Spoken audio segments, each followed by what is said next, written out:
Hi hello. ഞാനും അപ്പോൾ ഒരു സെൻറ്റാങ്കിൾ ആർട്ട് ട്രൈ ചെയ്യാൻ പോണ്. എൻ്റെ ഇൻസ്റ്റാഗ്രാം ഫീഡിൽ കുറച്ച് നാളായിട്ട് ഇങ്ങനെ സെൻറ്റാങ്കിൾ ആർട്ടും ഡൂഡിൽ ആർട്ടിൻ്റെ ഒക്കെ ഒരുപാട് റീൽസ് വരാറുണ്ട്. അപ്പോൾ ഞാനിതിങ്ങനെ കണ്ടിരിക്കും. ഇത് കണ്ടിരിക്കാൻ നല്ല രസമാണ് അവർ വരയ്ക്കുന്നത് കാണാൻ. അപ്പോൾ എനിക്കും ഇത് വരയ്ക്കാൻ ഇഷ്ടമായി.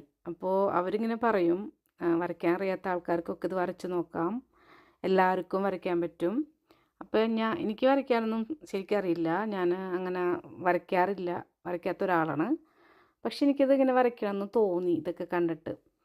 അപ്പോൾ ഈ ഒരു ഡിസൈൻ നീതു സുജിത്ത് എന്ന് പറഞ്ഞൊരു ബ്ലോഗറുണ്ട്.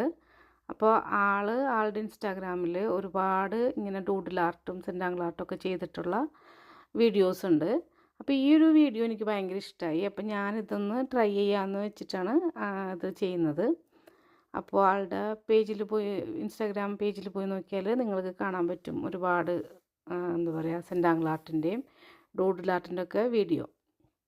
അപ്പോൾ ഈ സെൻറ്റാങ്കിൾ ആർട്ട് എന്ന് പറഞ്ഞാൽ നമ്മൾ ഏതെങ്കിലും ഒരു ഡിസൈൻ അല്ലെങ്കിൽ ഒരു പാറ്റേൺ റിപ്പീറ്റഡ് ആയിട്ട് വരച്ചിട്ട് അതിന് ഒരു ഭംഗി വരും.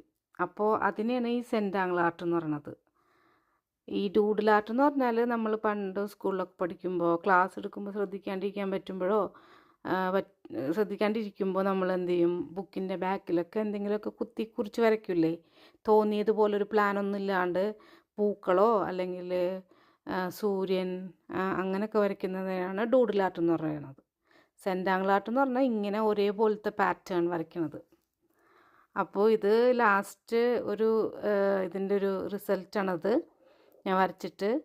അപ്പോൾ ഇതൊരു സ്ട്രോബെറി ഫീൽഡിൽ സ്ട്രോബെറി ഒക്കെ പഴുത്തിട്ട് കിടക്കണ പോലെ ഉണ്ട്. അപ്പോൾ ഇതാണ് ഞാൻ വരച്ച റിസൾട്ട്. താങ്ക്